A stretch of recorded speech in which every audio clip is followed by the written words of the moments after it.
Assalamualaikum warahmatullahi wabarakatuh. Kita langsung sesi pertama, jadi cepet-cepetan Bapak Ibu. Tapi kalau ada minuman dan cemilan monggo sambil dinikmati. Jadi kita nggak sesi tanggung Pak Reza Priambada, Direktur Layanan dan Pak Andi Wiratno, Ketua Umum APPI. Monggo, silakan Pak.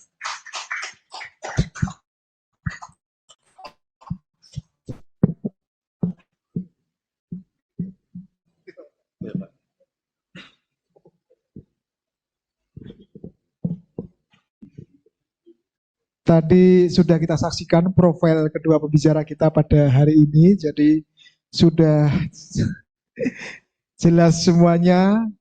Kita berharap bahwa kedua pembicara ini sebenarnya mengundang satu orang itu perbankan, Pak. Tapi konfirmasi terakhir ternyata cutinya tidak bisa dibatal.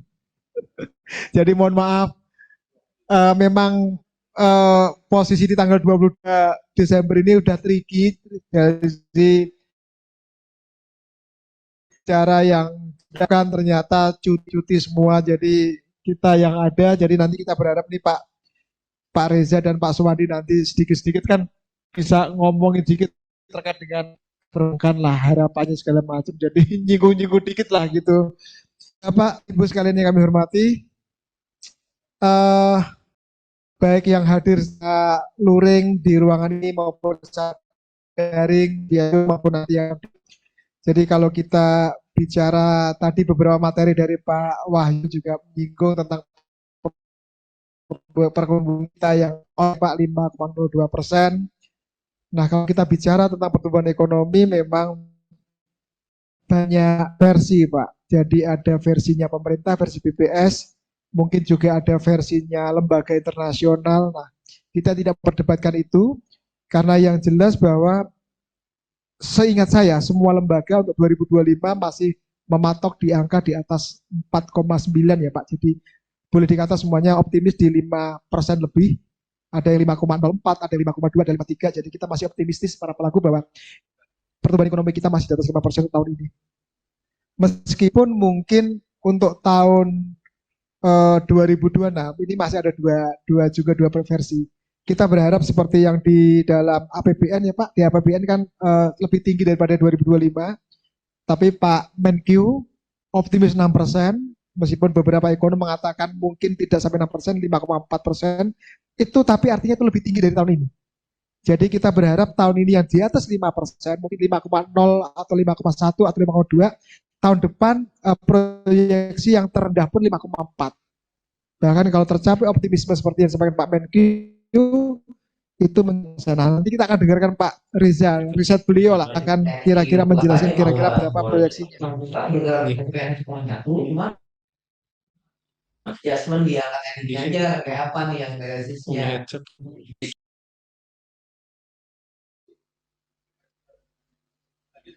Jadi mohon maaf karena terkait dengan Zoom, jadi mungkin ada yang bocor, lupa mute akun Zoom-nya. Tadi juga Pak Wahyu menyebutkan bahwa all time high-nya untuk IHSG justru di Desember ya Pak. Data saya masih di Oktober, jadi di Oktober itu 8,163, tadi sudah 8,7 kalau salah. Ya, di IHSG pun ternyata sudah makin tinggi, jadi tahun ini semuanya membaik. Kemudian kalau kita bicara yang terkait dengan bisnisnya Bapak Ibu kan sebagian industri asuransi menempatkan dananya di reksadana. Reksadana kita data terakhir dari OJK per Oktober itu juga cukup bagus, AUM-nya 969, pertumbuhannya 15,72%, NAB-nya juga naik 24,83%. Nah nanti Pak Reza mungkin akan bisa meng-highlight lebih dalam lagi. Dan tadi kalau kita lihat di opening ada videonya Pak Gubernur BI Pak Peri Warjio yang menyatakan bahwa sikap BI selama 2025 suku bunga seperti apa. Kemudian ada juga setelah Pak Peri kemudian Pak Purbaya dan juga yang terakhir adalah Pak Mahendra dari OJK. Jadi semuanya sepertinya kita sepakat bahwa kita akan optimis. Nah, di sesi ini kita akan mencoba mendengarkan sejauh mana. Jadi kembali lagi tadi Pak Wahyu menyampaikan rencana pemerintah sejauh mana kebijakan fiskal ini bisa menjadi pendorong. Jadi nanti kita berharap Pak Reza dan Pak Sumandi akan bisa memberikan highlight kepada kita. Kalau tadi Pak Wahyu sudah menyampaikan dari versi pemerintah, rencana kebijakan fiskal seperti apa, kita pengen tahu dari sisi ekonom dan dari sisi pelaku industri pembiayaan, ketika melihat paparan seperti tadi, apakah benar nih bisa mendorong untuk pertumbuhan bisnis, dan mungkin nanti di sesi 2 akan dipertajam lagi dari industri asuransi. Untuk itu saya langsung undang Pak Reza untuk menyampaikan paparannya. Waktunya 20 menit Pak, boleh di atas, masih berdiri di panggung atau duduk. Silakan Pak Reza.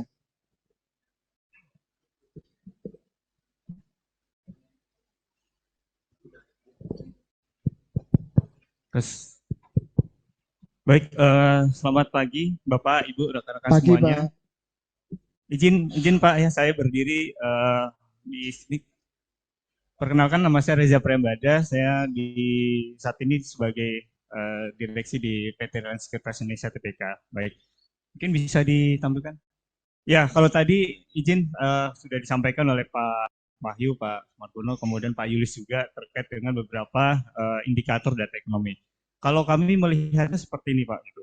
Karena kan data-data ekonomi ini kan sangat penting Pak untuk kita membuat proyeksi ke depan Pak ya. Terus kemudian penting juga untuk kita membuat katakanlah kebijakan apa yang nantinya akan kita ambil. Gitu. Nah, yang kami lihat kalau kami dari sisi research ya di sekuritas itu adalah selain dari asumsi makro yang sudah disampaikan oleh pemerintah maupun oleh beberapa lembaga lembaga finansial, yang kami lihat adalah seperti apa realisasinya di lapangan seperti itu kan. Nah, terutama tadi sempat menyinggung terkait dengan pertumbuhan kredit Pak ya gitu. Nah, dari pemerintah memang sudah mengucurkan dana 200 triliun ke perbankan.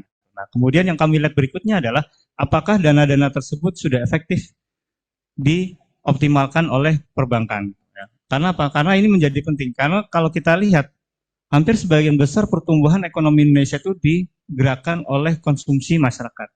Jadi seberapa banyak Bapak Ibu jajan, seberapa banyak Bapak Ibu belanja, itu yang menentukan pertumbuhan ekonomi kita. Jadi kalau Bapak Ibu ngerem jajan Bapak Ibu gitu, atau katakanlah anak Bapak Ibu ada yang belanja online kemudian tahan, nah itu akan menahan pertumbuhan ekonomi justru gitu, ya kan? Makanya kalau Bapak Ibu, apalagi yang Bapak Ibu kita tiap bulan terima gaji ya, itu belanjakan aja Bu.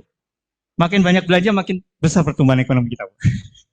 Ya, itu singkatnya. Karena apa? Karena kalau kita lihat pertumbuhan ekonomi kita ini banyak memang digerakkan oleh pertumbuhan konsumsi masyarakat, gitu, ya kan? Jadi kalau semakin banyak konsumsi masyarakat, maka semakin besar pertumbuhan kita. Kemudian berikutnya apa? Investasi pemerintah. Investasi pemerintah, kalau kita lihat kan memang ada satu, ada jangka waktunya. Kedua juga ada berbagai macam ketentuan. Jadi untuk mengeluarkan investasi pemerintah itu tidak seperti kita retail itu berinvestasi, Bapak Ibu ya. Itu yang membuat kita punya pertumbuhan itu masih digerakkan oleh konsumsi masyarakat. Oke, mungkin saya sekilas pertama dari sisi global. Oke, lanjut terus. Ya, kita lihat pertumbuhan ekonomi Amerika ini singkat aja ya. Ini kalau kita lihat pandangan Bapak Ibu kalau ekonomi Amerika apa sih? Wah, ekonominya bagus gitu kan. Wah, kayaknya negaranya superpower segala macam. Tapi Bapak Ibu kalau Bapak Ibu lihat, ternyata pertumbuhannya itu tidak sebaik kita punya perekonomian, ya. Terus kemudian di bulan Oktober atau November ekonomi mereka sempat mengalami shutdown, ya kan? Indonesia coba sehari aja shutdown, apa yang terjadi? Habis Bu, demo bahkan, ya kan? Kalau di sana Trump, apalagi presidennya mut-mutan, ya kan? Kalau nggak suka naikin tarif, kalau nggak suka shutdown, kan? Ini yang bakal mengganggu perekonomian Amerika. Ya. Nah ini kalau kita lihat ya, PDB realnya sempat mengalami kontraksi di Q pertama, kemudian sudah mengalami kenaikan di Q2, kemudian untuk inflasinya ini sempat terganggu karena ada yang shutdown. Next berikutnya. Oke, nah pertumbuhan lapangan kerja ini melambat gitu. Nah sementara di kita justru pemerintah sedang mengupayakan untuk meningkatkan optimalisasi lapangan pekerjaan. Ya. Nanti ada saya izin dari Pak Wahyu untuk mengambil presentasi dari Kementerian Keuangan. Ada program-program prioritas pemerintah yang mana itu bisa meningkatkan lapangan pekerjaan, dan itu yang kita tunggu adalah realisasinya. Nah, hubungannya apakah fiskal? Kalau saya mikirnya gampang, semakin banyak orang bekerja, maka semakin banyak PPh yang bisa dipungut. Benar nggak Bapak Ibu? Jadi Kementerian Keuangan nggak perlu naikin pajak, banyakin orang bekerja ya, itu pasti akan dengan sendirinya PPh itu akan meningkat. Ya kan? Beri kemudahan UMKM segala macam, itu nanti akan PPN, PPh, badan PPh perorangan itu juga akan mengalami peningkatan. Itu akan dengan sendirinya, seperti itu ya. Oke, terus kemudian untuk Fed Funds Rate ya terakhir di 3,75. Nah, ini juga masih menjadi tantangan ke depan. Tantangan ke depan apa? Karena kita belum tahu ke depan ini apakah The Fed itu akan kembali menurunkan tingkat suku bunga atau mungkin akan mempertahankan. Karena setiap kali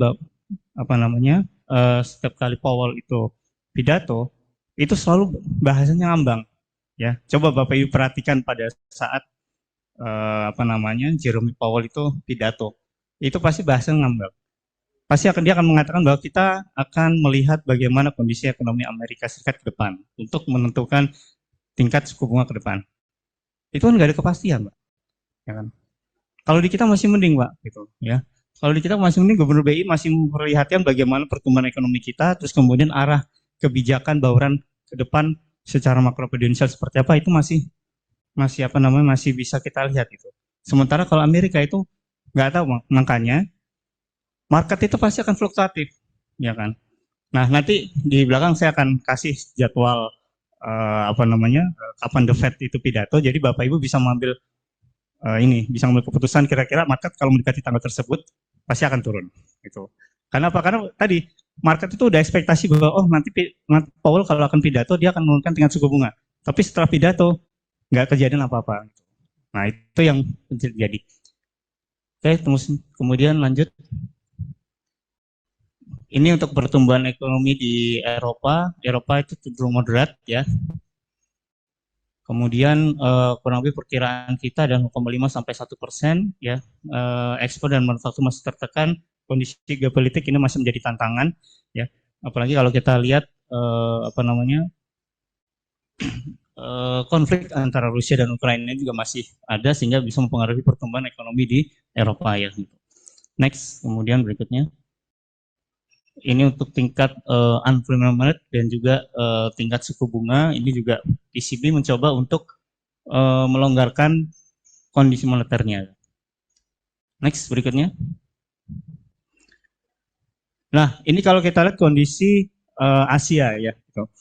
Jadi kalau kita lihat pertumbuhan Asia itu masih ditopang oleh emerging market, ya, termasuk Indonesia gitu. Makanya tadi dikatakan Pak Wahyu, Indonesia ke depan itu mau jadi cemas, lemas, emas, gitu kan.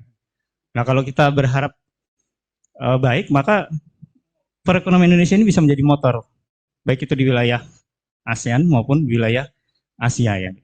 Nah, saat ini untuk pertumbuhan Asia itu masih banyak ditopang oleh pertumbuhan di India terutama, ya. India dan juga China, ya seperti itu. Nah, cuma di China itu kalau kita masih menghadapi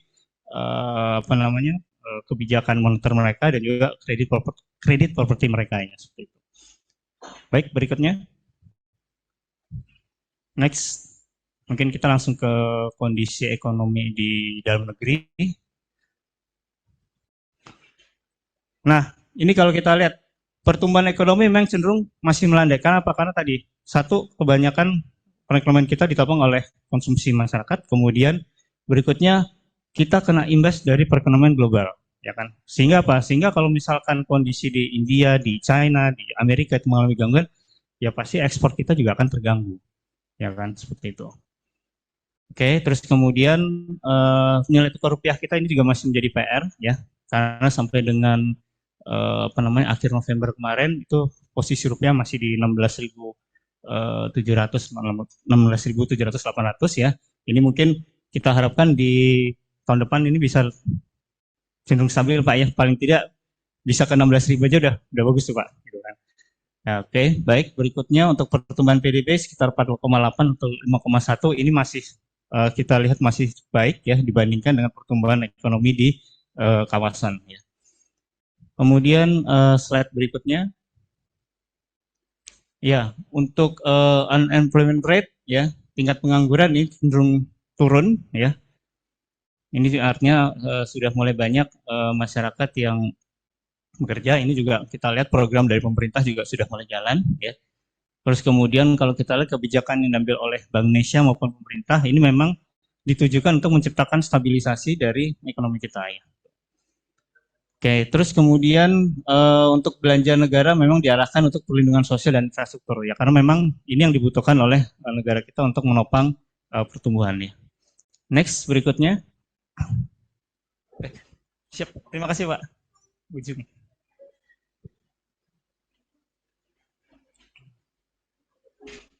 Ya, monggo Pak.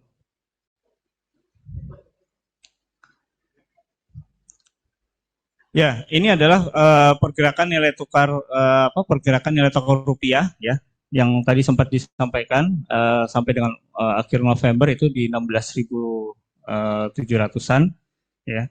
Harapannya adalah upaya pemulihan dan stabilisasi ekonomi ini harus diperkuat sehingga nilai tukar rupiah ini tidak mengalami tekanan. Baik, berikutnya. Nah, ini yang program prioritas dari pemerintah. Nah, ini kalau semua bisa terrealisasi dengan baik, tentu ini akan sangat menopang pertumbuhan ekonomi Indonesia. Nah, yang menjadi masalah adalah apakah program ini diawasi dengan sangat baik atau tidak. Itu satu ya. Yang kedua, dari beberapa program tersebut, kalau misalkan tidak ada korupsi dan realisasikan bisa 100%, ini akan sangat baik untuk menopang kita punya pertumbuhan ekonomi.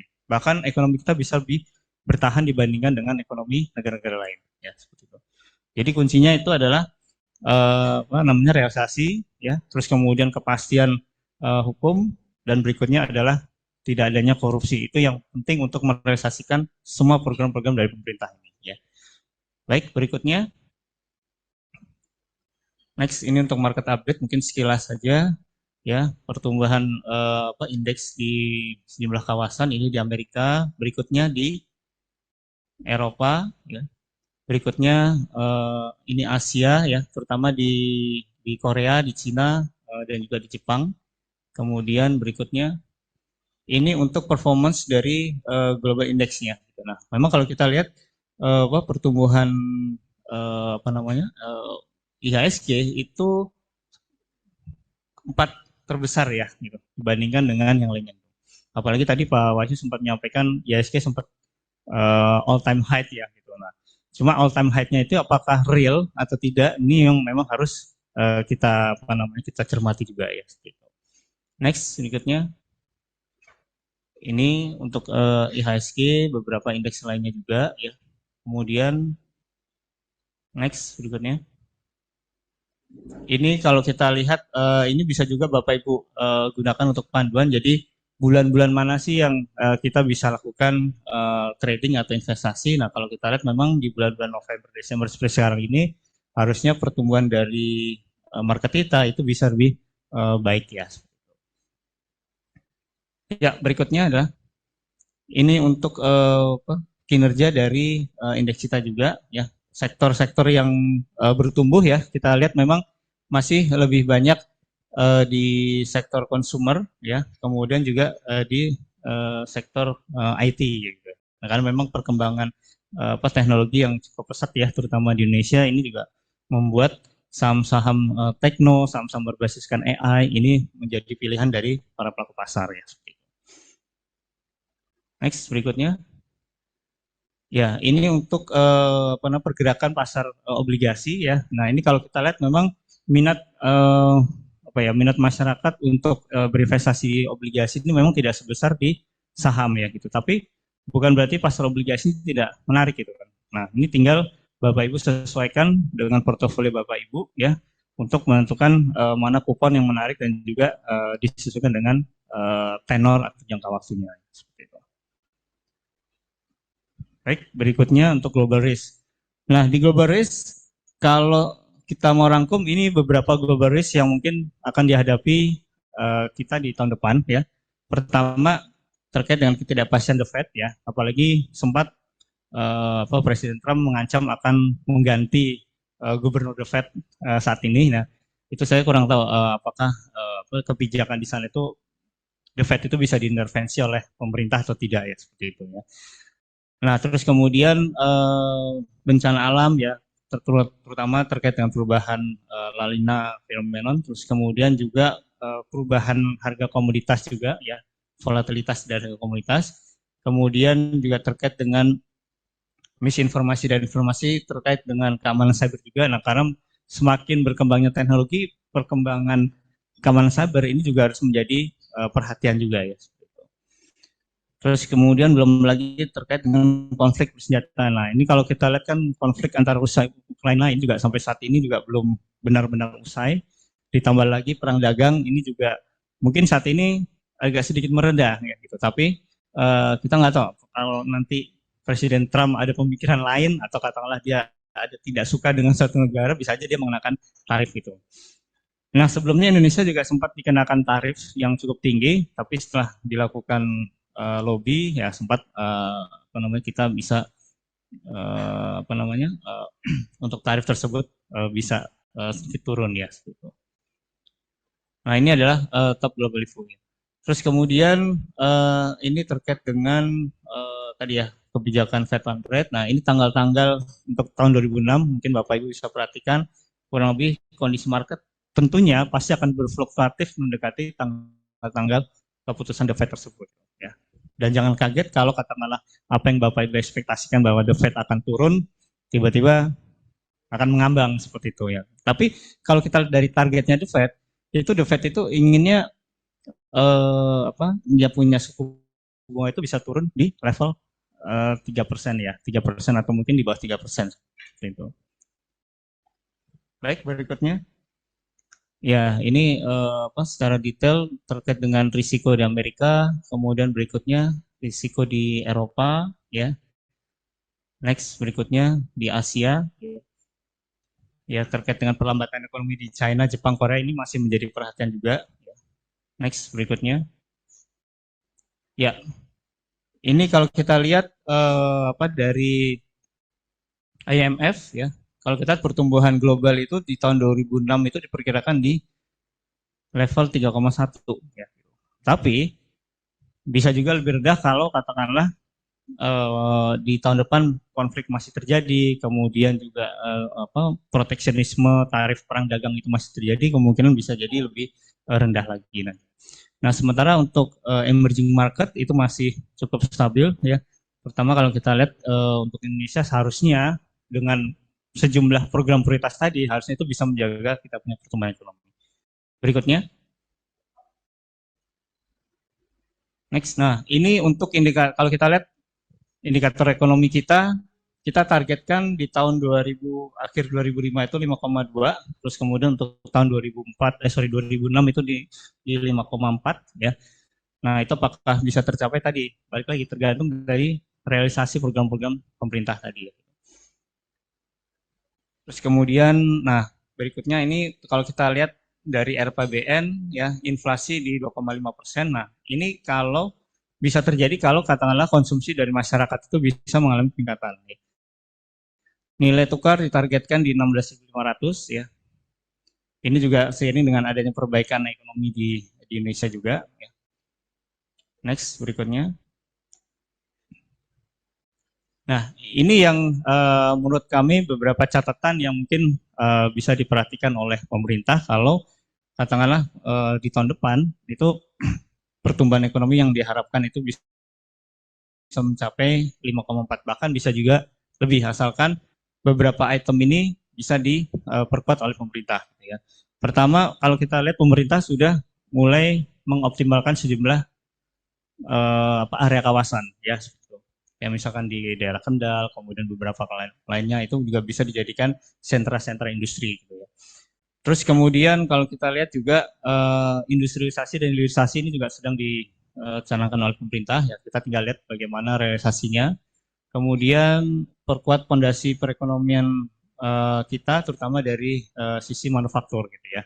Nah, ini menjadi penting karena apa? Karena biar industri kita tuh bergerak ya. Jadi jangan sampai kita lebih banyak menjadi negara atau katakanlah menjadi konsumtif ya dibandingkan dengan produsen seperti itu. Kemudian tentunya harus ada kolaborasi antara pembiayaan APBN dan juga optimisasi mesin pertumbuhan ekonomi baru ya. Nah, saat ini kan pemerintah juga sedang gencar untuk meningkatkan ekonomi digital, kemudian ekonomi hijau dan sebagainya. Termasuk kami di pasar modal pun juga sedang di encourage untuk bisa membuat green capital market seperti itu ya. Jadi terkait dengan sustainability dan sebagainya itu juga memang sedang dicanangkan. Nah, di sisi lain yang kita perlu lihat juga seberapa besar perluasan integrasi ekonomi Indonesia ini dengan pasar global gitu. Nah, baik itu kerjasama antara pemerintah dengan pemerintah lain ya, G2G maupun B2B. Nah, kalau B2B mungkin yang kami lihat mungkin lewat Danantara ya. Nah, ini bisa juga menjadi mesin penggerak ekonomi yang baru ya. Baik, nah ini saya kasih beberapa tokoh ya. Jadi Bapak Ibu bisa perhatikan ketika mereka pidato seperti apa impact-nya ke pertumbuhan, katakanlah impact-nya ke market ya. Baik itu Trump, terus kemudian ada Presiden Xi Jinping yang biasanya menyampaikan pertumbuhan ekonomi di China, kemudian ada Lagarde ya, beliau adalah Presiden European Central Bank. Lalu tokoh sentral kita yaitu Powell untuk menyampaikan bagaimana the Fed. Nah, terus kemudian dua tokoh berikutnya ini sebenarnya underdog ya, gitu. Tapi sekalinya mereka bertindak ini bisa membuat market ini bergejolak ya, seperti itu.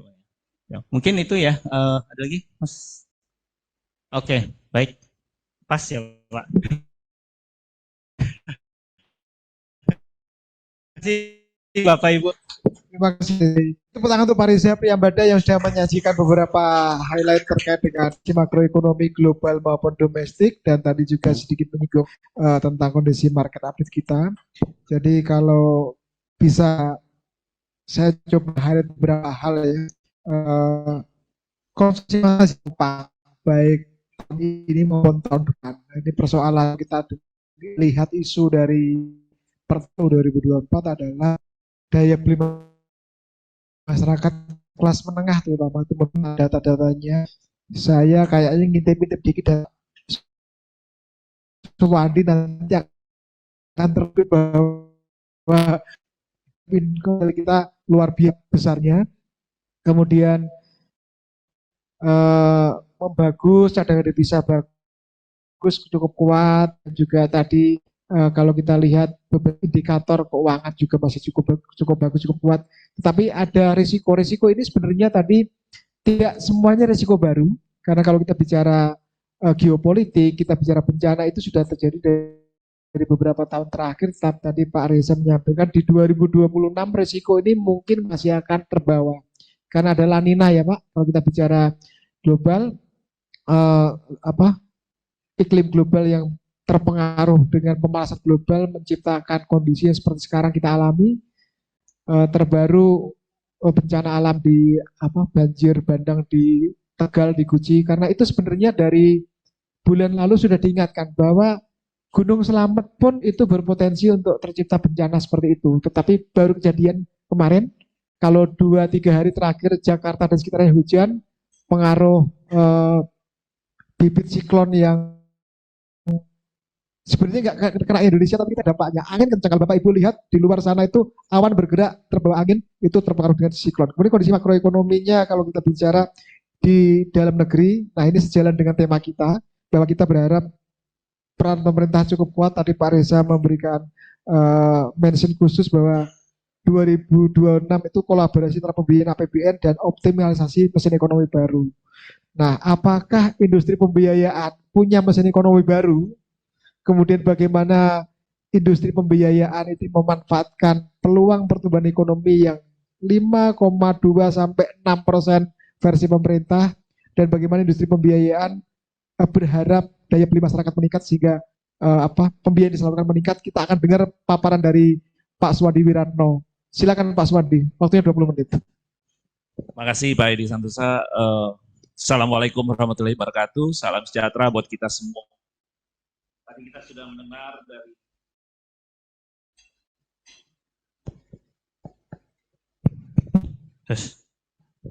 sudah mendengar dari keynote dari Pak Sumarjono, Pak Wahyu, tadi juga Pak Reza sudah menyampaikan tentang optimisme ya. Pasti semua orang ingin optimis ya. Siapa sih yang mau perjalanannya menjadi pesimis? Tapi berbicara mengenai industri pembiayaan, sebelum saya masuk ke dalam makalah, mungkin ada beberapa hal yang mungkin harus menjadi catatan di tahun 2025 karena industri pembiayaan secara pertumbuhan mengalami kontraksi yang sangat dalam. Artinya mungkin setelah COVID 2020 kita minus 18%. Di tahun 2025 ini entah kita mungkin akan tumbuh hanya sekitar 1+% doang. Harapan yang kita mau tumbuh 8-10%, tentu ini menjadi harapan yang paling tidak kita bisa capai di tahun 2025 ini. Penyebab apa sebenarnya? Penyebabnya banyak. Bukan hanya daya beli yang sering kali semua orang menyampaikan, dan termasuk saya sering menyampaikan daya beli. Tapi ada beberapa hal yang sangat penting dan perlu saya sampaikan sebelum saya masuk ke dalam makalah. Mungkin Bapak Ibu bisa melihat video-video, inilah penyebab yang sangat kita perlu bantuan dari pemerintah, perlu juga bantuan dari semua pemangku kepentingan. Ekosistem kita ini terganggu. Apa yang menyebabkan terganggunya? Bapak Ibu bisa lihat dari video yang saya sudah persiapkan. Pertama tentunya LSM atau Ormas, ada 403 kegiatan Ormas. Kalau kita sekarang melihat apa yang terjadi, polemik-polemik yang terjadi, manakala debt collector melakukan eksekusi, kok kami yang disalahkan? Padahal debt collector itu datang dan hadir karena tidak dibayarnya pinjaman, dan debitur seringkali sudah mengalihkan ke pihak kedua, ketiga, keempat, dan kelima, dan selanjutnya. Perlu nggak sih kita selamatkan untuk menyelamatkan jaminan tersebut? Apa kita biarkan saja? Kalau kita biarkan tentunya kami sangat bergantung dari pinjaman. Tadi sudah disampaikan berapa banyak kita sangat bergantung dari obligasi. Salah satunya yang paling besar menerbitkan obligasi adalah perusahaan pembiayaan. Selanjutnya kami sangat 70-80% pinjaman dari perbankan.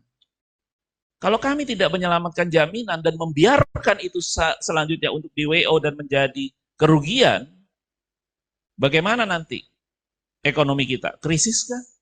Financial krisis akan datang kah? Karena jumlah portofolio kami cukup besar. On balance sheet lebih dari 500 triliun. On and off lebih dari 1.800 triliun. Nah ini kita lihat bagaimana satu ormas di Surabaya melakukan penculikan terhadap karyawan multifinance yang menarik satu buah truk. Satu truk ditarik, dia datang bergerombol, karyawannya diculik. Dan diculik serta ini di dalam gedung BRI loh, di Surabaya.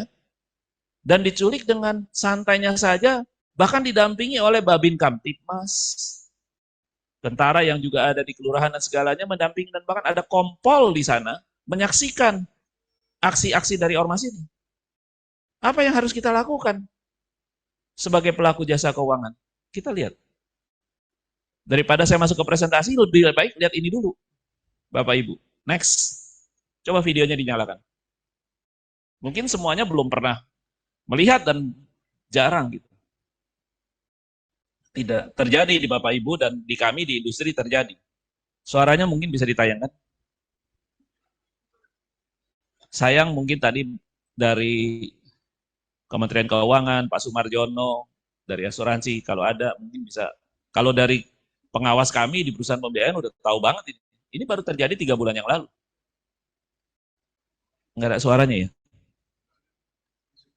Nggak bisa ya? Di Zoom keluar. Ya ini oke lah. Truk ditarik, ini namanya Ormas Joyo Semoyo, dengan begitu marahnya ini yang diculik itu adalah staf legal, bukan kolektor loh, staf legal yang berusaha menjelaskan kenapa dieksekusi dan segalanya. Bisa bayangkan didampingi ada tentara yang mendampinginya. Sangat sedih, sangat miris negara kita ini seperti ini yang terjadi, dan terjadi pembiaran menurut saya. Ya. Dia dibawa masuk ke dalam mobil ormas, dan ormasnya menyampaikan dia akan dibawa ke markas besar ormas itu namanya Joyo Semoyo. Kita bisa lihat dari aksi ini ada polisi Terus nanti kita bisa lihat, saya bisa sampaikan ini semua cuman menceritakan bahwa itu akan dibawa ke Ormas Joyosumoyo.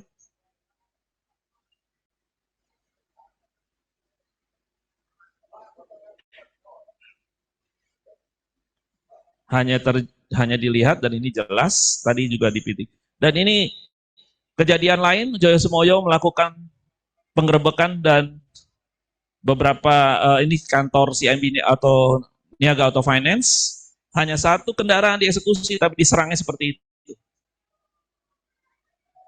Kita percepat aja videonya karena waktu. Biar Bapak Ibu sekalian juga menyaksikan bagaimana kami menyelenggarakan. Ini tempat saya, kantor saya sendiri di Jogja.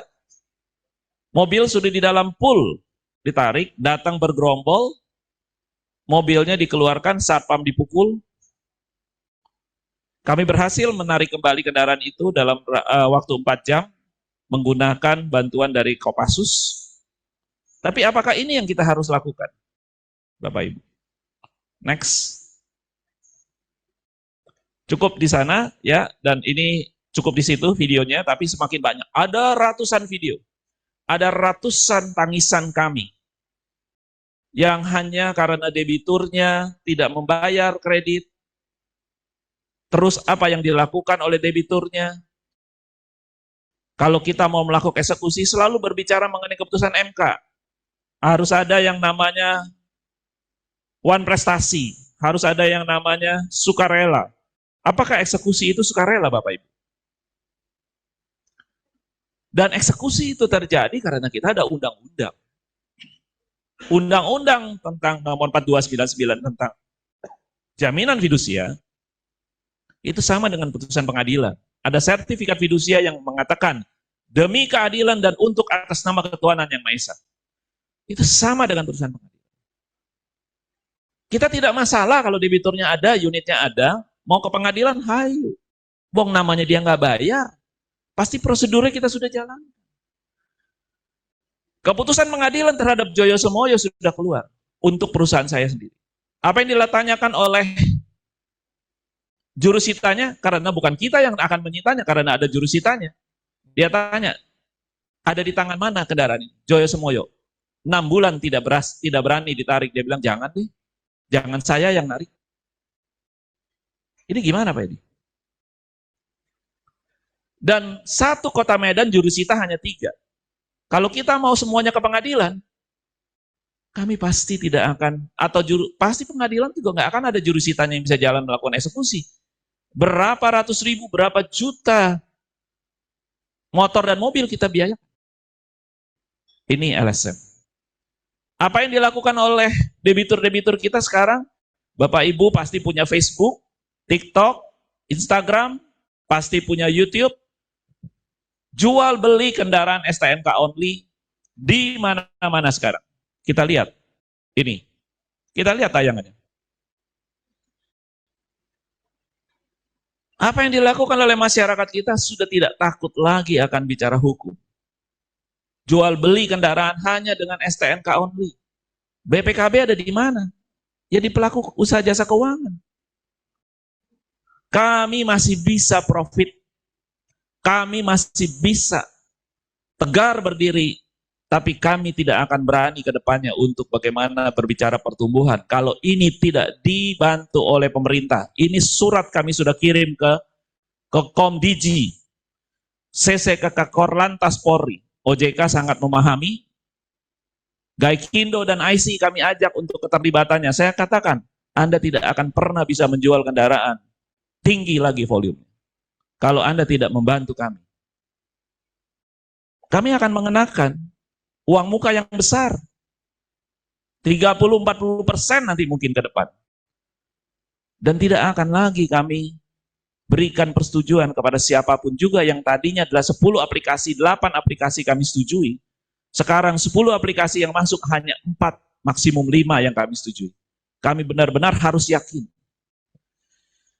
Salah satu perusahaan Astra Group mengatakan, kalaupun seseorang itu misalnya bisa disetujui kreditnya, tapi sebelah rumahnya atau tetangganya adalah pemimpin LSM, ditolak persetujuannya sekarang. Kami tidak akan berani. Karena negara perlu hadir untuk pelaku usaha jasa keuangan seperti kami-kami ini. Dan perlu juga Bapak Ibu sekalian pahami, kalau kami tidak menjaga portofolio kualitas yang baik, yang sehat, ingat, kami pinjam 70-80% dari perbankan. Perbankan meminjam dana dari masyarakat. Kami sangat bertanggung jawab dan ini yang kami ingin sampaikan. Terima kasih, slide saya langsung. Waktunya memang cepat, saya akan cepat di dalam slide, tapi ini sudah mencerminkan apakah kita harus tumbuh, kalau tumbuh seperti apa.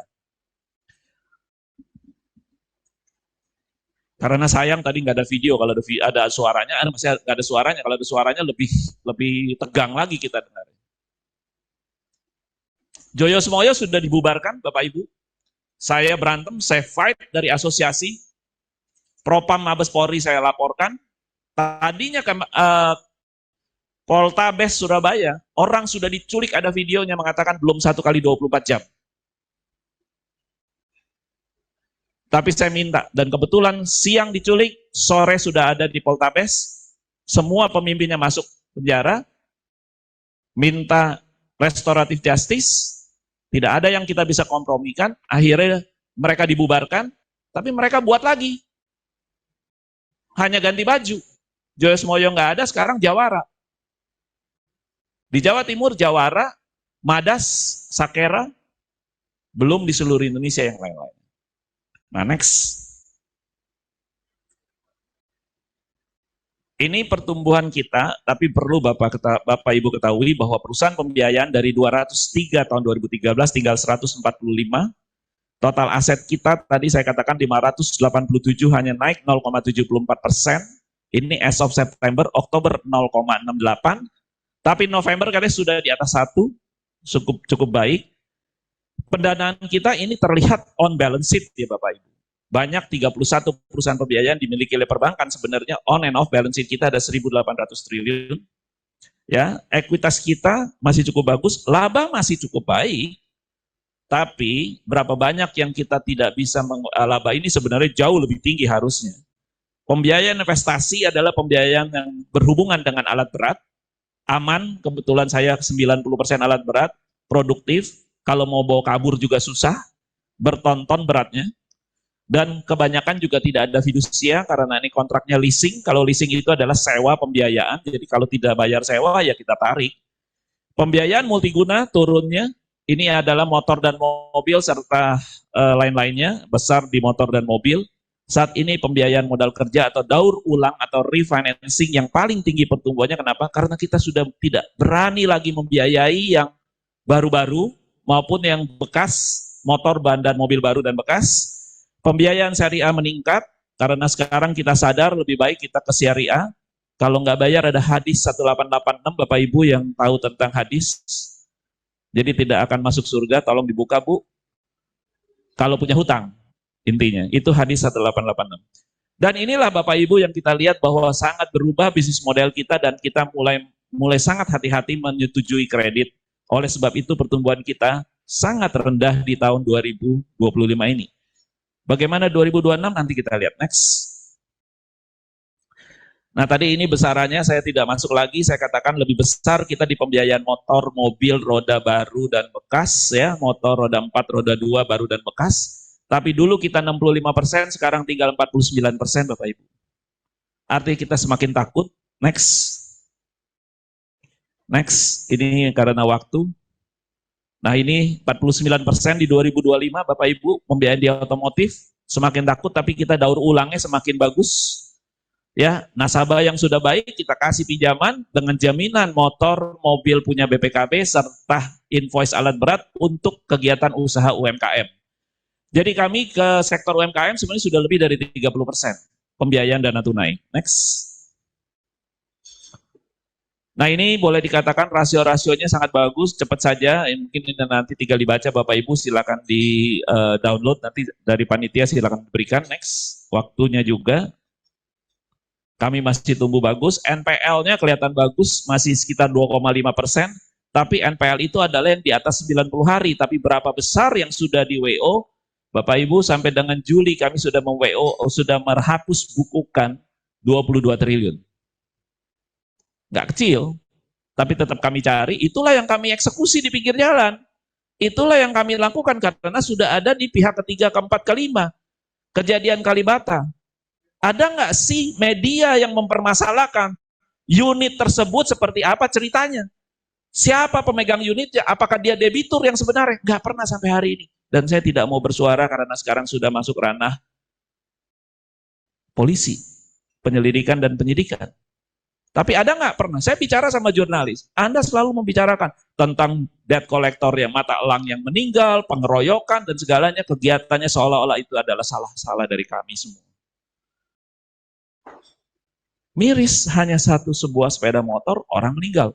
Yang meresahkan adalah industrinya. Apakah pemegang unitnya tidak meresahkan? Apakah dia pemegang unit yang benar? Apakah dia pemegang unit yang memiliki BPKB? Apakah dia membeli dengan harga murah? Yang tadi STNK only. Tahu Bapak Ibu, sebuah Fortuner dibeli dengan STNK only melalui Facebook hanya 50 juta. Ya karena bukan miliknya. Next. Peraturan, apakah kita tidak cukup peraturan dari OJK? Ini peraturan kita. Lebih dari 130 laporan yang kami harus buat kepada OJK. Pastinya kami tidak mungkin melakukan perbuatan-perbuatan yang menzolimi nasabah kita kalau dia adalah nasabah yang benar dan baik. Betul tidak Bapak Ibu? Nggak mungkin. Karena kami mendapatkan keuntungannya dari nasabah kita. Tapi sekarang, kok kayaknya masyarakat udah nggak takut akan hukum. Malah kami diputarbalikkan. Bahwa kalau ada masalah terkait kredit macet, ya ke pengadilan, ke pengadilan. Kalau benda bergerak harus semuanya ke pengadilan, pasti tidak akan ada pembiayaan yang akan besar-besaran ke sektor otomotif, Bapak Ibu. Next. Ini car industry. Next. Saya hanya ingin menyampaikan bahwa Malaysia jualan bisa 850.000, tahun ini Indonesia 780.000 dengan penduduk 280 juta. Malaysia 35 juta karena hukum jelas. Di Korea kalau orang nggak bayar kredit, kartu kreditnya seketika mati dan tidak bisa naik kendaraan transportasi seperti kereta dan lain-lainnya. Tidak bisa nyari kerja. Di China, baru saja saya kembali membawakan seminar di China. Kalau debitur tidak bayar kredit, tidak bisa naik pesawat terbang maupun kereta api cepat. Kita nggak ada hukum perdata yang dilakukan oleh regulator. Ya kita harus cari kendaraannya, jaminan kita. Ya, sangat miris Indonesia masih sebenarnya bisa tumbuh dengan 280 juta yang jualannya 780.000 tahun ini. Next. Motor masih lebih baik, ya. Jualan mobil sebenarnya ekspornya bagus, tapi jualan di dalam negerinya sangat berat. Next. Motor ya masih lebih bagus, ya Indonesia masih lebih baik. Penjualan kita hanya turun sedikit di bawah 2%. Next. Ya, domestic sales kita masih bagus setelah COVID, masih terus naik, cukup stabil. Tapi kembali, kenapa motor masih jauh lebih bagus? Kenapa mobil tidak? Karena adanya Grab, karena adanya Gokar dan segalanya, orang yang beli motor nggak bisa bayar cicilan mobil, kita kasih. Tapi begitu kita kasih, sekarang dia lebih galak daripada kita. Next. Makanya motor lebih baik. Ini alat berat dipakai oleh industri agriculture, batubara atau mining, forestry dan construction. Tapi di industri kita lebih banyak kita membayar yang coal mining related dan agriculture related. Next. Peluang. Kita harus menerapkan praktek good corporate governance yang lebih baik untuk industri yang lebih sehat. Jadi kehati-hatian menjadi kita punya penopang. Peluang pembiayaan digital memperluas jangkauan. Kita harus hati-hati karena saya punya anggota baru namanya BNPL, Buy Now Pay Later. Agak berat juga. Jangan menjadi Buy Now Pay Never. Ya, program Asacita tentu menjadi peluang, tapi menjadi juga hambatan buat kita kalau kita tidak dibantu dengan satu ekosistem yang baik. Kolaborasi antar industri keuangan dalam membiayai UMKM, jadi kita lebih fokus ke UMKM karena orang yang menghasilkan uang pasti bisa bayar, tapi orang yang nggak menghasilkan sebenarnya juga kita mengatakan debitur yang mobil motor harusnya menghasilkan uang, tapi kenapa kok banyak yang nggak bayar? Dulu kita misalnya seorang suami uangnya nggak cukup untuk bayar cicilan, tapi kita gabungkan dengan istri supaya kita anggap suami istri dong. Tapi apa yang terjadi? Tingkat perceraian makin banyak sekarang, Bapak Ibu. Jakarta dan sekitarnya lebih dari 40% orang bercerai. Sampai kami jadi ngikut-ngikutan cari data seperti itu, Bapak Ibu.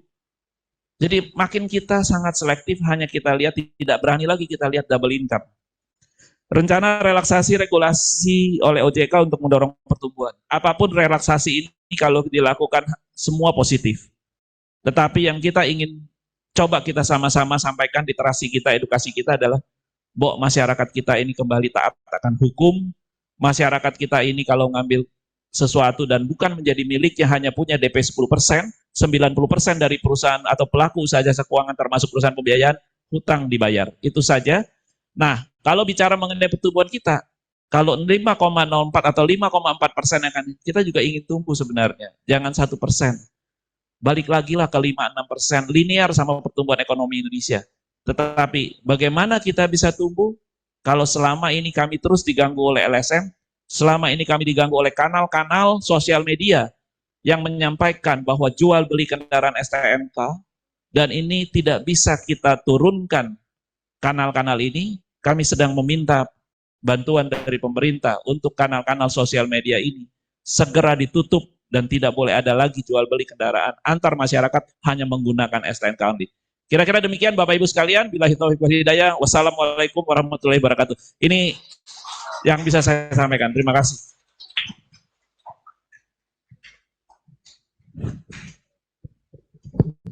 Terima kasih Pak Suwandi Wiratno. Jadi saya hanya baca berita dari yang dibikin teman-teman saya itu sepotong-sepotong. Jadi ketika Pak Suwandi sempat ngomong dan muncul short videonya bahwa ada LSM, saya tidak memahami konteksnya secara keseluruhan karena biasa, mohon maaf Pak, teman-teman media kan ngambilnya mungkin dengan ruang terbatas. Jadi Pak Suwandi muncul beritanya LSM ada gangguan-gangguan, tapi ternyata ini tadi kalau video diputar semua dan suaranya kita dengar luar biasa ya Pak. Dan itu sekarang gini aja, pada saat kita pertama kali dengar bahwa COVID masuk ke Indonesia sekitar bulan Februari ya, kemudian Maret pemerintah memerintahkan untuk kita pakai masker di mana-mana, itu kita udah kebingungan, khawatir, mau ke kantor nggak berani, mau ke mana nggak berani kan. Ini saya membayangkan teman-teman di industri pembiayaan, ketika ada kejadian-kejadian seperti itu dan itu terulang-terulang, itu kan pilihannya nyawa ya Pak ya. Jadi daripada kita menyalurkan pembiayaan tapi risikonya nyawa, lebih baik jangan-jangan terlalu hati-hati sehingga kemudian semuanya prudent underwriting-nya bukan terkait dengan apakah kredit tidak, tapi prudent underwriting ditambahi dengan potensi LSM yang menggunakan sama sosial media jual beli itu luar biasa pengaruhnya ya Pak ya. Ada data nggak Pak itu misalnya Gini, ada beratus ribu kendaraan seperti gini itu Pak? Pak Edi, kita bicara motor. Iya. Motor harga 20 juta lah. Kita begitu baik kan katanya, baik banget kalian, 500.000 orang bisa bawa motor. Iya. Betul kan? Betul. Orang baik dijolimi. Jadi 500.000 dia berpikir, ya udah dia ambil, dia tanda tangan kredit, bahkan cicilan pertama mungkin dia nggak bayar. Dia lihat di kanal ada jual beli kendaraan STNK only, toh orang mau beli ada pasarnya. Ada sarannya di situ. Harga juta, Ibu. Nah kita yang kan jadi orang bego, terus kita eksekusi, Pak.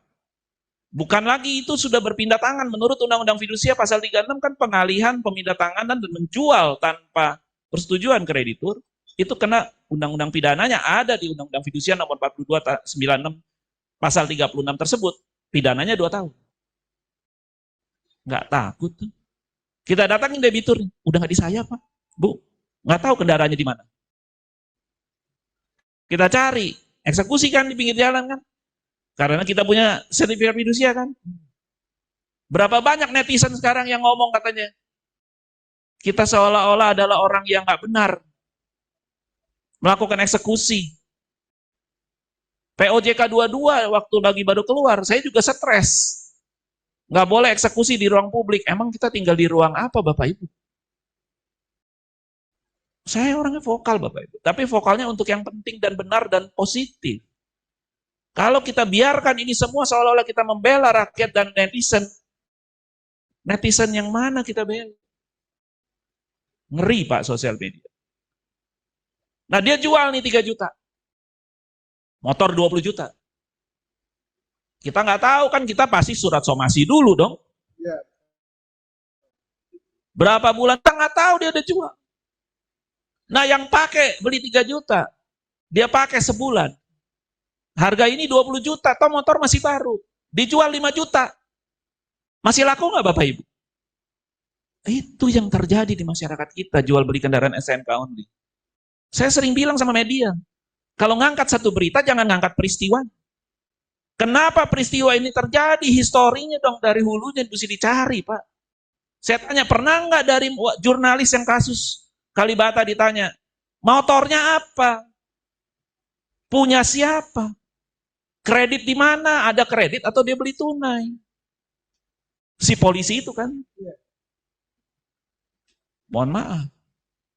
Saya tahu, tapi biar jurnalis harus cari tahu. Kalau saya yang bicara, pasti kita dihajar habis-habisan, seolah-olah mencari kebenaran. Cari dong masalahnya, kan Bapak mantan wartawan nih. Tolong sampaikan kepada teman-teman, saya selalu menyampaikan itu. Cari tahu.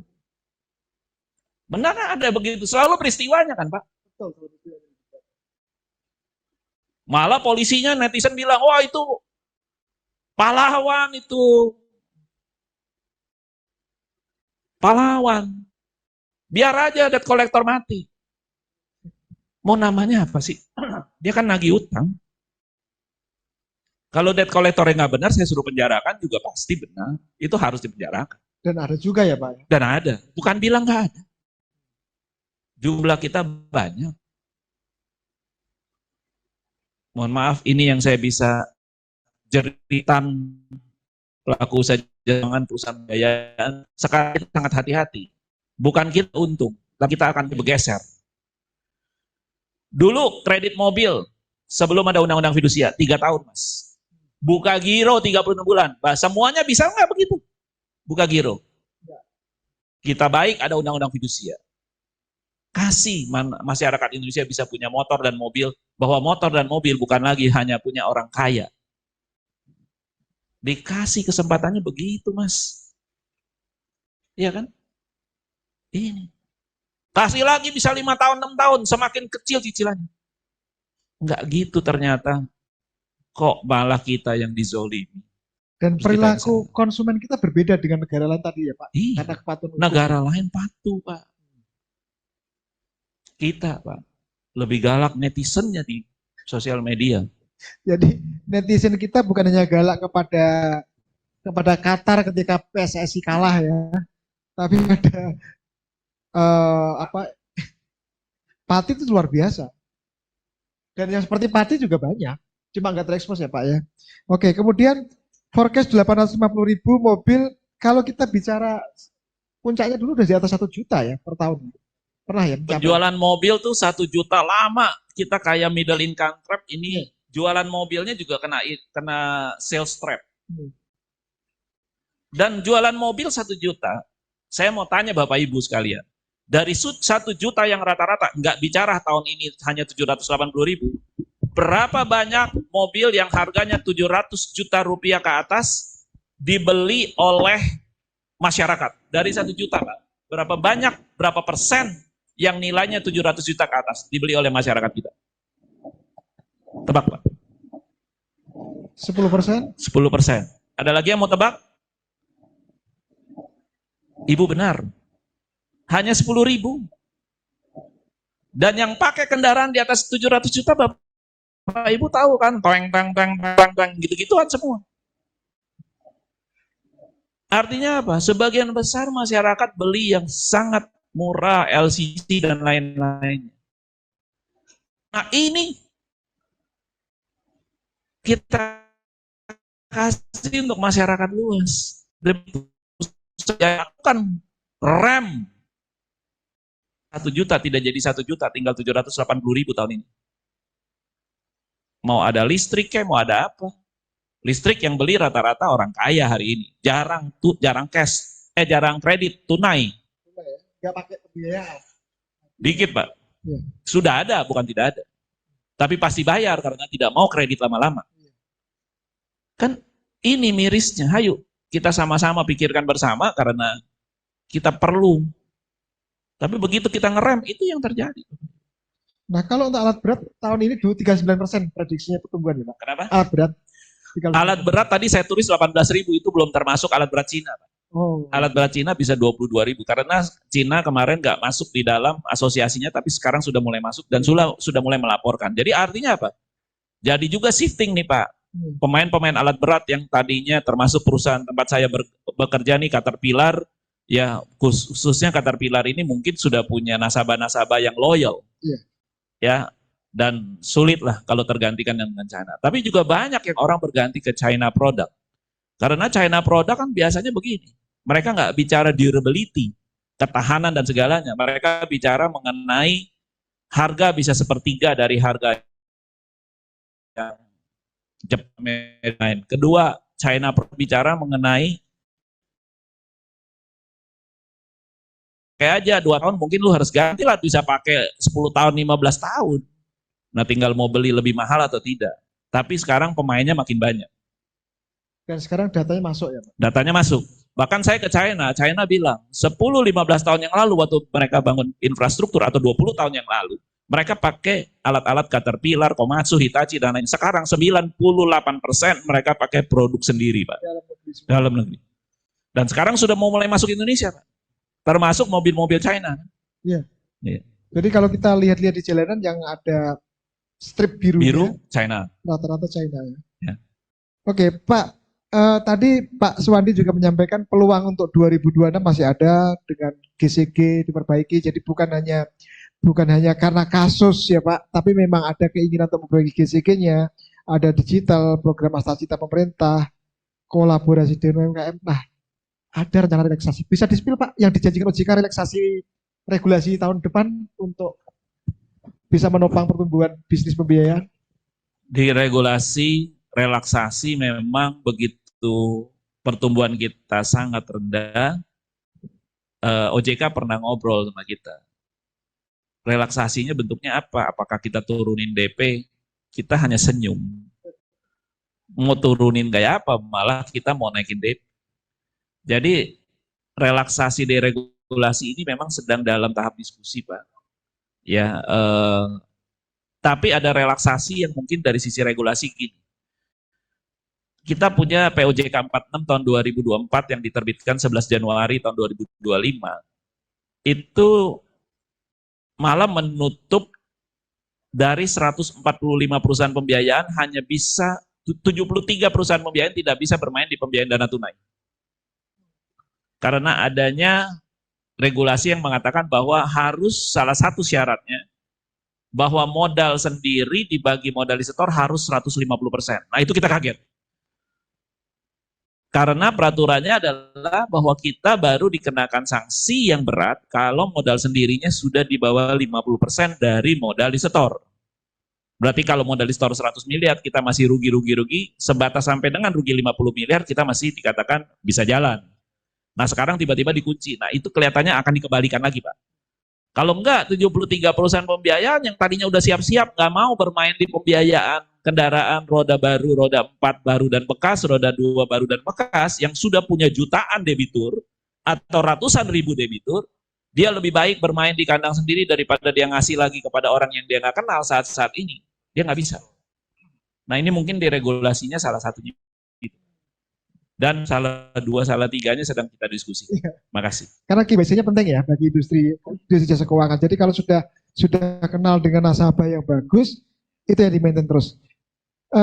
Berikutnya ini tadi saya lupa menyebutkan, ini ada beberapa pertanyaan dari Zoom Bapak Ibu sekalian yang sudah saya bacakan tadi. Saya ke Pak Reza sekarang. Ini ada pertanyaan nih Pak tentang terkait dengan tadi program infrastruktur pemerintah yang bisa menjadi pendorong kan sekarang ke Pak Prabowo dilantik bulan Oktober ya kalau nggak salah. Kemudian Februari menangkan efisi, semuanya seakan-akan berhenti bergerak. Nah, sekarang terkait dengan program pemerintah yang ke depan ini Pak, mungkin Pak semacam bocoran lah gitu. Jadi kalau kita bicara infrastruktur jalan atau pembangunan pabrik sawit atau ini kan pabrik sawit terkait dengan B5 Pak. Juga mungkin ada investor Cina yang masuk. Pengaruhnya seperti apa? Kira-kira mungkin ada bocoran info Pak Reza. Ya, baik Pak. Dari program pemerintah itu kan setiap kali ganti pemerintah Pak, itu ganti program Pak. Ya kan. Dulu waktu zamannya SBY programnya apa, kemudian masuk masuk Pak Jokowi tol laut. Nah, akhirnya semua pembangunan infrastruktur terkait dengan konektivitas segala macam. Terus kemudian di periode kedua masuk lagi program infrastruktur dan sebagainya. Lalu kemudian masuk Prabowo semua terkesan program infrastruktur agak dikesampingkan lebih ke pemberdayaan masyarakat, sosial dan sebagainya gitu. Jadi bagi kami sih sebagai pelaku jasa keuangan itu yang kita lihat itu adalah konsistensi pemerintah itu sebenarnya mau seperti apa gitu Pak. Itu kan yang harus, karena Pak, karena kita ini kan menjalankan bisnis ini kan bisnis untuk long term Pak gitu kan. Bukan kalau pemerintah ya mungkin 5 tahun ganti Pak gitu kan. Tapi kalau kita kan mau pemerintah siapapun, bisnis kita jalan as usual kan Pak, seperti itu. Nah, jadi kalau misalkan setiap kali ganti pemerintahan, kemudian ganti kebijakan, arah kebijakan ke depan seperti apa nggak jelas, maka ini yang dikhawatirkan bisa mengganggu industri Pak, seperti itu. Nah, terkait dengan program infrastruktur, tentunya yang kita lihat ke depan itu adalah kepastian dari pemerintah untuk pembangunan infrastruktur itu seperti apa Pak. Kemudian infrastruktur apa yang akan dibangun, gitu kan? Apakah infrastruktur fisik, gitu kan?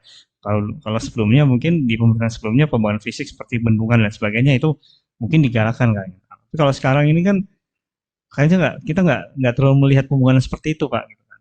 Tapi lebih kepada program yang orientasinya ke masyarakat kan. Lebih ke MBG lah, lebih segala macam gitu. Apalagi sekarang dengan adanya bencana mungkin pemerintah mungkin lebih prioritaskan ke penanggulangan bencana kan gitu. Sehingga ini yang akhirnya membuat sentimen kalau kita di market ya, sentimen di sektor infrastruktur ini menjadi kurang menarik di mata investor. Kurang lebih seperti itu. Pak. Oke, makasih Pak. Sekarang saya undang yang audiens yang hadir secara langsung di ruangan. Ada yang mau bertanya? Oke, silakan mohon bantuan mikrofonnya. Bu Tati yang akan bertanya.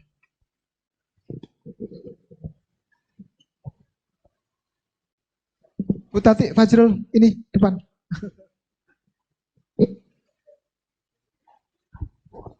Bismillahirrahmanirrahim. Terima kasih Pak Edi. Saya dari Asosiasi Asuransi Syariah Indonesia, Bapak. Pertanyaan pertama buat Pak Reza. Pak Reza, kondisi sekarang itu memang instrumen investasi syariah itu masih bisa dibilang pilihannya sedikit ya Pak. Instrumennya sudah lengkap, pilihan sedikit. Nah, menurut Bapak bagaimana sih kurang lebih perkembangan ketersediaan instrumen investasi syariah di tahun 2026 ya Pak? Itu buat Pak Reza. Kemudian buat Pak Suwandi Pak, kembali. Tadi sebetulnya saya turut prihatin ya Pak dengan kondisi yang tadi Bapak paparkan. Berharap segera harusnya pemerintah sih, regulator cukup berperan untuk membuat itu bisa segera pulih. Terkait dengan paparan Bapak, di situ disampaikan ternyata yang syariahnya lumayan bertumbuh dengan cukup signifikan 18% kalau nggak salah tadi ya Pak ya. Mungkin boleh diceritakan Pak sedikit portofolio yang syariah di tahun ini dan bagaimana dari sisi NPL dan imbasnya terhadap yang tadi ya Pak, kondisi-kondisi itu, dan kurang lebih outlook di tahun depan akan bertumbuh berapa besar Pak? Dan itu juga akan masuk ke portofolio jenis investasinya akan seperti apa? Terima kasih Pak. Terima kasih Bu Tati. Langsung saja ke Pak Reza terlebih dulu Pak Reza. Ya, Pak, izin Pak. Ya, Bu, sebenarnya kalau terkait dengan produk syariah, ya itu kan pilihannya sekarang ini kan sudah beragam Bu ya, gitu kan. Artinya kalau kita lihat Contoh misalkan kayak di Bursa Efek tuh. Nah, Bursa Efek ini kan dengan beberapa lembaga Islam itu kan juga sudah membuat indeks ya. Ada indeks indeksnya, kemudian membuat pilihan saham ISK syariah itu semakin beragam gitu. Ditambah lagi kalau kita lihat di surat utang pun juga sebenarnya banyak baik itu corporate dan pemerintah yang menerbitkan surat utang berbasiskan syariah. Gitu. Nah, tapi kalau kita lihat dibandingkan dengan konvensional, kenapa katakanlah masyarakat, katakanlah pelaku pasar itu lebih banyak yang mengincar ke konvensional, mungkin lebih dikarenakan terkait dengan pemahaman aja sih. Contoh misalkan gini, ada kayak misalkan di tempat kami Bu, di Reliance Bu, itu pernah ada yang menanyakan, Mas, di online tradingnya Reliance ada saham syariah enggak? Loh, saya bilang, loh kalau di online trading kami semua sama ada gitu kan. Contoh misalkan saham syariah itu apa sih? Saham syariah itu misalkan tambang gitu, PTBA gitu. Itu kan di konvensional ada, di syariah juga ada kan gitu. Nah, yang membedakan apa? Yang membedakan adalah sebenarnya kan penilaian PTBA di syariah itu apa kan? Kan ada kriterianya Bu ya. Katakan misalkan dari sisi utangnya itu tidak melebihi debt to equity ratio sekian. Gitu. Nah, tapi bukan berarti ketika kami sampaikan bahwa di Reliance tidak ada online trading syariah, berarti PTBA nggak ditransaksikan nih, nggak gitu. Jadi sebenarnya lebih kepada pemahaman dari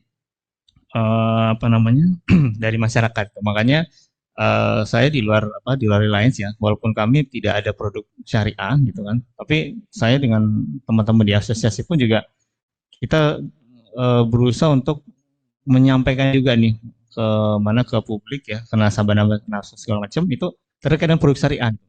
Seperti apa penilaiannya sehingga pelaku pasar pun juga banyak pilihannya nih untuk dia bisa berinvestasi di syariah. Jadi itu sih Bu, lebih ke pemahaman, dan ini pun juga kita melalui asosiasi sampaikan juga ke OJK untuk lebih banyak menyampaikan literasi terkait dengan keuangan syariah sehingga pemahaman masyarakat terhadap produk syariah itu bisa semakin lebih besar. Kurang lebih seperti itu.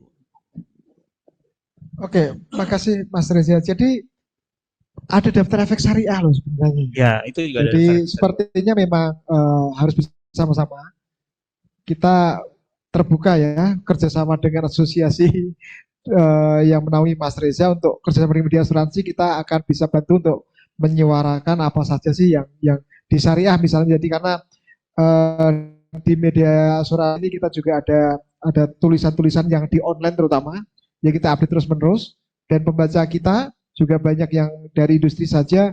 Tadi kalau datanya dari Pak Sumarjono kan ada 17 perusahaan yang syariah full fledged ya, jiwa, umum, dan asuransi. Jadi kita terbuka sesamanya. Kemudian pertanyaan yang kedua untuk Pak Suwandi. Silakan Pak, tentang portofolio syariah dan proyeksi pertumbuhan 2026. Pembiayaan syariah sebenarnya sudah pernah tinggi. Tapi satu saat OJK pernah menyuarakan bahwa ini harus di spin off. Tadi juga kalau kita lihat dari Pak Sumarjono, unit usaha syariah akan di spin off. Dulu kita punya perusahaan syariah, unit usaha syariah dari perusahaan pembiayaan itu 40 yang punya unit usaha syariah. Akhirnya menutup. Menutup kenapa? Karena pada saat OJK menyuarakan kalau saja aset daripada pembiayaan syariah itu mencapai angka 100 miliar sama dengan modal disetor minimal, itu harus spin off. Jadi pada takut tuh. Berarti kan harus punya 2 perusahaan. Kalau punya unit usaha syariah sebenarnya apa perlu spin off? Nah, akhirnya dengan peraturan yang baru keluar pada waktu tahun lalu, kita confirm bahwa kita tidak perlu kalau aset daripada pembiayaan syariah itu belum mencapai 50% dari total aset. Itu baru lebih jelas Bu, bahwa kalau yang asetnya misalnya 10 triliun, 5 triliun, nah kalau mau di spin off kan sebenarnya sudah mempunyai paling tidak economic of scale-nya masih menguntungkan kalau di spin off. Kan gitu ya Bu ya. Nah terus kenapa sekarang meningkat? Di pembiayaan syariah itu ada berbagai macam. Ada jenisnya sama dengan sewa beli atau sewa seperti finance lease dengan pengikatan syariah yang namanya Ijaroh Muntahiyah bin Tamlik atau IMBT. Itu diperkenankan.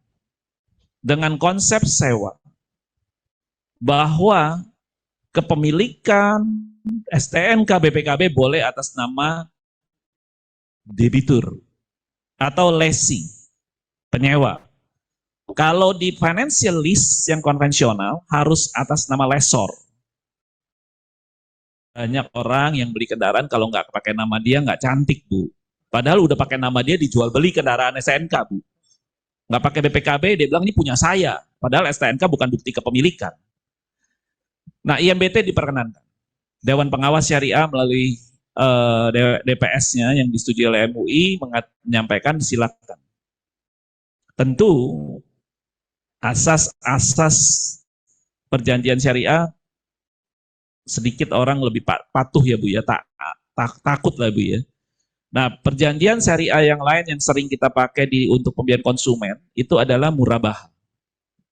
Murabahah dengan konsep yang namanya jual beli, Bu.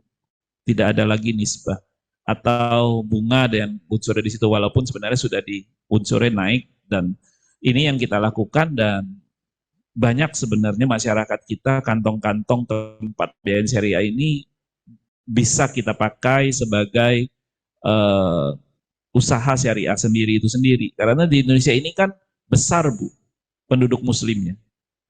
Kita tahu ada Serambi Mekah ya Bu ya di Aceh, itu sekarang semuanya sudah syariah. Bank pun harus syariah. Dengan perjanjian Konun 2021 sudah harus syariah semua. Ada Serambi Mekah, ada di Gorontalo. Kalau Bapak Ibu ke Gorontalo, masuk kotanya selamat datang di Serambi Madinah. Itu tempat juga kantong pembiayaan syariah. Selain ada di Jawa Timur, di Jawa Tengah, dan lain-lain. Nah, sekarang banyak perusahaan pembiayaan melirik ke sana. Buka UUS aja.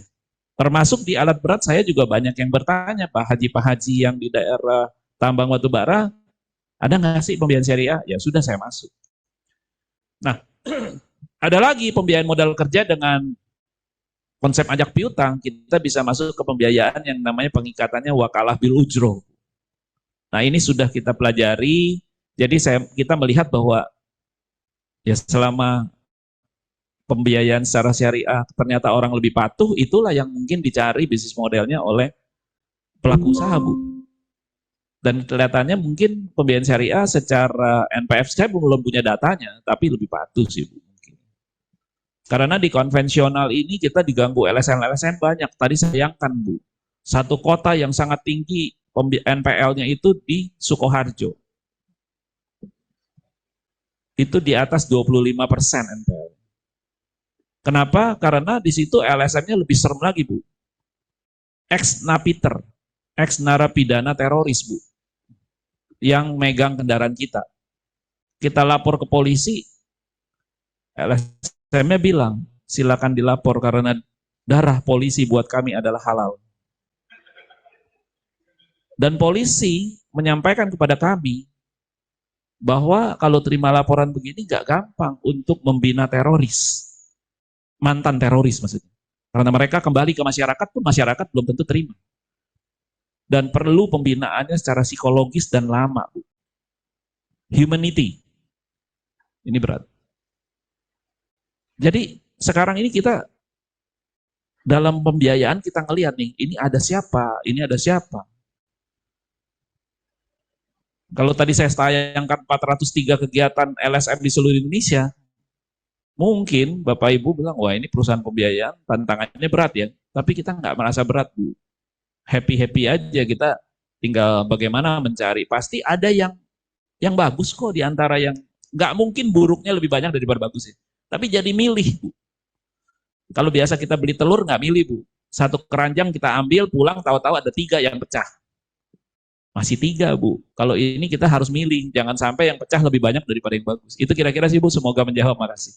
Untuk pertumbuhan, Pak, proyeksi pertumbuhan Syariah? Iya, pembiayaan syariah. Kemarin 18% itu kan dimulai dari angka yang kecil, Bu. Ya kita sih masih terus tetap berharap tetap tumbuh di atas 20% sih, Bu. Kalau bicara syariah, karena semakin banyak orang masuk ke pembiayaan syariah kok, Bu, saat ini. Cuman hanya kalau mau masuk ke pembiayaan jenis syariah sekarang, apapun juga kalau kita mau bikin satu bisnis plan, baik untuk kami maupun untuk semua industri jasa keuangan, harus ada di rencana bisnis dulu, Bu. Kalau kita nggak masukin di rencana bisnis, tahun depan aja. Atau revisinya boleh dilakukan di tengah tahun. Itu kira-kira, Bu. Makasih. Ya, makasih Pak Suwandi, jangan dilepas dulu mikrofonnya dari tangan. Ini ada pertanyaan dari Zoom, Pak. Kominfo menyebut data debitur banyak yang bocor yang diunggah dalam aplikasi Matel dan itu telah diblokir. Nah, ini bagaimana tanggapan APPI dan memastikan anggotanya agar data tidak disalahgunakan? Nah, ini kan baru desas-desus apa yang disampaikan. Saya sebenarnya berkeliling dan bertanya, apa benar datanya bocor yang dipakai oleh Matel? Semua mengatakan apa yang ada di Matel ini. Matel itu namanya mata elang. Harusnya dia tidak boleh melakukan eksekusi.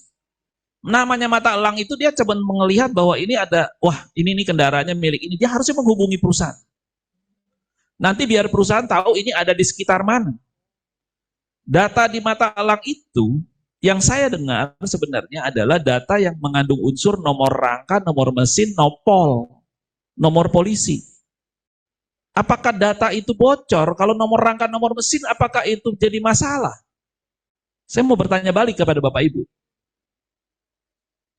Nggak ada nama loh. Nggak ada nomor telepon loh. Cuma nomor rangka, nomor mesin, dan nopol. Tapi kan selama ini yang dikatakan oleh ini begini-begini, tapi benar nggak sih? Kami belum melihat. Yang kalau saya tanya kiri kanan seperti itu. Dan itu pun sebenarnya bukan oleh perusahaan. Yang kadang perusahaan mengatakan bagaimana kita bisa kontrol kalau misalnya dulu karyawan kami keluar bawa data dan mereka kan sebenarnya sudah dilarang. Nah kalaupun seandainya saya juga nggak mengatakan bisa saja terjadi perusahaan misalnya Bapak punya aplikasi yang canggih, Pak Wandi, saya punya nih mau nggak kasih data yang triliun-triliunan sudah dihapus buku, kita boleh ngasih siapapun juga sebagai infoman. Kan banyak nih misalnya kendaraan diparkir di gedung-gedung. Ya kan? Tukang parkirnya bisa jadi infoman nggak? Bisa kan? Tapi yang dikasih datanya nomor rangka, nomor mesin sama nopol. Valid nggak sih Bapak Ibu? Valid kan Pak? Nah itu sekarang kan semua katanya. Ya buktikan saja kalau memang benar ada data yang bocor, kan bisa diproses, Pak. Kita tunggu. Nah, kalau yang datanya bocornya adalah cuma nomor rangka, nomor mesin dan nopol, ini kan yang ada di sini audiens saya serta yang bertanya, apakah itu menjadi concern? Apa yang nggak menjadi concern orang yang pakai kendaraannya itu sebenarnya bukan pemilik kendaraan. Mari kita berimbang lah. Itu tanggapan dari APPI. Dan APPI sedang mencari kebenarannya apa benar ada bocor datanya sampai dengan yang namanya nama dan nomor telepon. Kalau ada nama dan nomor telepon pasti itu ya masuklah ke undang-undang ITE. Kan begitu Pak. Pasti OJK juga akan melakukan audit. Kira-kira gitu. Menurut saya sih itu, karena APPI ya paling bisa hanya melakukan mencari tahu kebenarannya benar nggak sih itu. Makasih Pak. Oke, makasih Pak Suwandi Wiratno. Dan saya sudah dapat kode dari MC. Mohon maaf Bapak Ibu, saya nggak mau buka sesi pertanyaan lagi karena waktu juga yang memisahkan kita dari sesi pertama ini hampir jam 12. Jadi saya sudah molor agak panjang ya, mungkin 20 menit dari yang dijadwalkan. Jadi sekali lagi saya mohon maaf dan saya tidak akan menyimpulkan apa-apa dari paparan dua pembicara kita, tetapi intinya adalah kita bisa menangkap optimisme dari industri pembiayaan ke depan, termasuk di dalamnya tadi mungkin syariah akan lebih digenjot karena prudent underwriting-nya lebih bagus dilakukan di situ. Tadi dari Pak Reza beberapa hal juga sudah disampaikan dan kita masih optimis menatap 2026 dan beberapa hal tadi bahwa regulasi dan peran pemerintah ditunggu oleh semua industri. Dan tampaknya ini akan menjadi sesuatu yang benar-benar menjadi pendorong pertumbuhan bisnis ke depan. Sekali lagi terima kasih. Aplaus untuk Pak Reza dan Pak Suwandi. Terima kasih Bapak Ibu sudah tetap bertahan dengan kami di seminar ini, termasuk yang ada Anda dimanapun yang gabung via Zoom. Terima kasih. Dan saya kembalikan kepada Mas Fajrul sebagai MC. Sekali lagi saya mohon maaf jika dalam memandu diskusi pada sesi pertama ini banyak kesalahan dan kekurangan. Wabillahi taufiq wal hidayah. Wassalamualaikum warahmatullahi wabarakatuh.